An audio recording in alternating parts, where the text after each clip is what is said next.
Assalamualaikum warahmatullahi wabarakatuh. Pada kesempatan kali ini saya akan membahas tentang bunga tunggal, yaitu submateri dari aritmatika sosial. Kalau ditanya bunga tunggal itu apa? Bunga tunggal adalah bunga yang timbul pada setiap akhir jangka waktu tertentu yang tidak mempengaruhi besarnya modal atau modal tetap atau modal awal.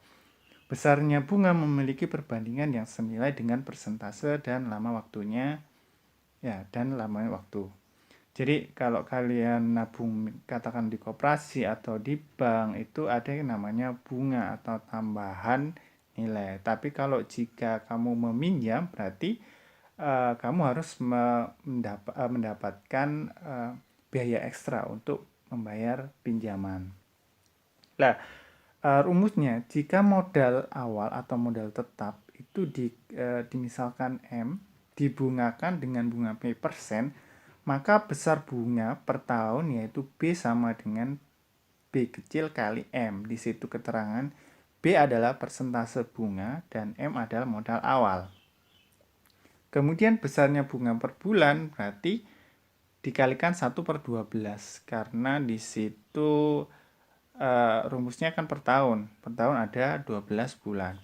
Kalau ditanya kalau besar bunganya selama 5 tahun seperti apa, Pak? Berarti kalau ada besar bunga, ya, besar bunga setelah T tahun, berarti kalian tinggal ngalikan B sama dengan B kecil kali M kali T.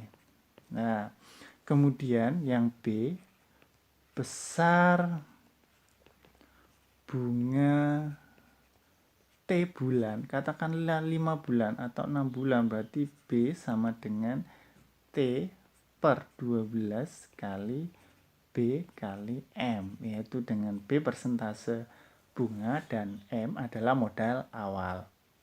Langsung saja ke contohnya ya. Di sini Andi menabung di bank Jago sebesar 1 juta, berarti di sini modal awalnya yaitu 1 juta rupiah.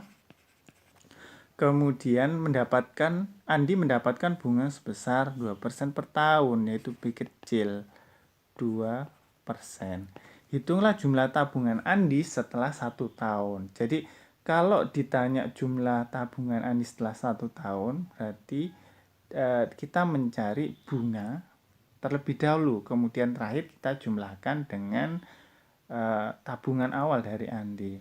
Nah, bunganya berapa? Berarti B sama dengan B kecil kali M.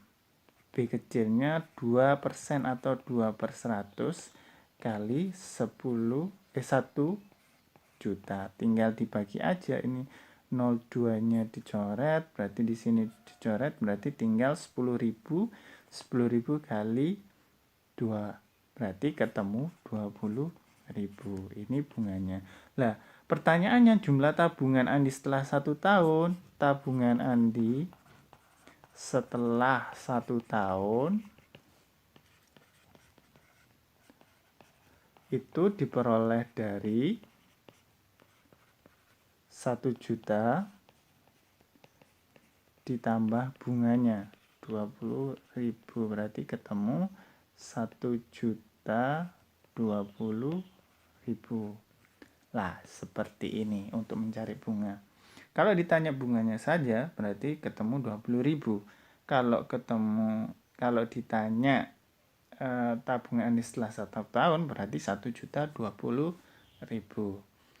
Oke, next pertanyaannya. Budi meminjam uang sebesar 1 juta. Ya, berarti 1 juta kepada Edi dengan tingkat bunga 18% per tahun. Hitung besar bunga selama 3 bulan. Nah, di sini pertanyaannya bunganya saja. Berarti persentase bunganya 18%, ditanyakan selama 3 bulan saja ya. Di sini hanya 3 bulan. Berarti kita pakai rumus yang kedua ya, yang besarnya bunga per bulan, berarti B sama dengan T per 12 kali B kecil kali M. Berarti saya tulis eh, bunga sama di situ 3 bulan, berarti 3 per 12 kali B kecil kali M. 3 per 12 kali B nya 18, sebentar maaf ini agak jelek tulisannya, 3 per 12 kali 18 per 100 kali 1 juta. Tinggal dikalikan, berarti berapa? Ini 100. Ini saya coret. Kemudian 3 sama 12, berarti di sini saya punya 1, di sini saya punya 4. Nah, kemudian 18 kalau dibagi 4 ketemu berapa? Ya, jadi 18 ini bisa dibagi 4. Kalau 4 kali 4 kan 16, berarti ketemu berapa? Ini ketemu 4 setengah. Ya, berarti 4 setengah dikalikan 10.000 diperoleh 45.000. Jadi bunga yang harus dibayarkan Budi kepada Edi selama 3 bulan adalah 45.000. Pertanyaan terakhir, di sini kita mencari suku bunga. Di situ sudah ada rumusnya ya. Sebenarnya ini hanya dibolak-balik aja rumusnya. Suku bunga sama dengan bunga dibagi pinjaman mula-mula. Pak Budi menabung uang sebesar 10 juta atau pinjaman mula-mulanya ya. Di situ 10 juta. Kita tulis dulu. Setelah setahun uang yang ada di tabungan Pak Budi adalah 10.500.000, maka suku bunga pada bank tempat di mana Pak Budi menabung sebesar berapa?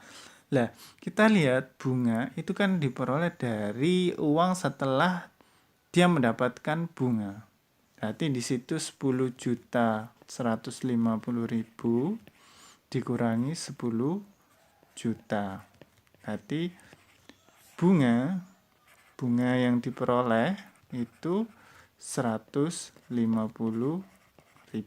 Nah, suku bunganya atau persentase bunga itu kan di situ udah dilihat bunga per pinjaman mula-mula, berarti 150.000